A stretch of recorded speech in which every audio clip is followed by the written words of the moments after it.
I should clarify, however, that not all companies that are being misused for money laundering are inactive or dormant firms.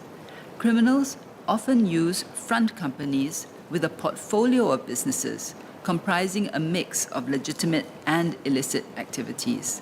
This makes it challenging for regulators to identify the true nature of companies unless active investigations of the company's activities are undertaken. ACRA has been studying restrictions on directorships, both to ensure that nominee directors are fit and proper to take up the role, and whether it would be useful to limit the number of nominee directorships that one can hold. These proposals were put out for public consultation in 2022. We will take into account risk factors and business needs in deciding whether to introduce additional measures.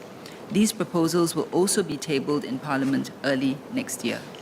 Notwithstanding all these efforts from various agencies, our anti-money laundering efforts are an unending endeavour. As this case has shown, criminals are becoming increasingly sophisticated. Even as we identify new areas to tighten, criminals will invariably find new loopholes to exploit. As criminals will constantly find new ways to circumvent our laws and regulations, government agencies and relevant industry players must become ever more coordinated to successfully uncover and arrest money laundering.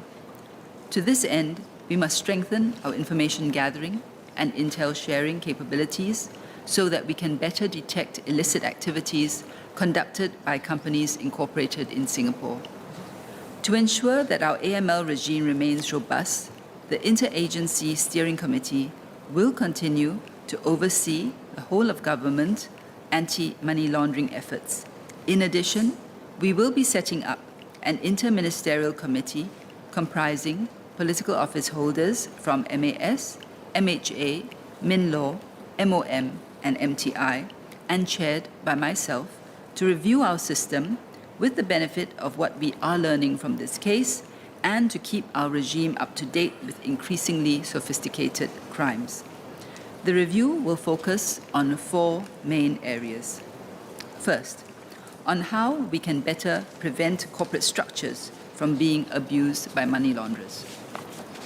Second, how financial institutions can enhance their controls and collaborate more effectively with each other and authorities to guard against and flag suspicious transactions.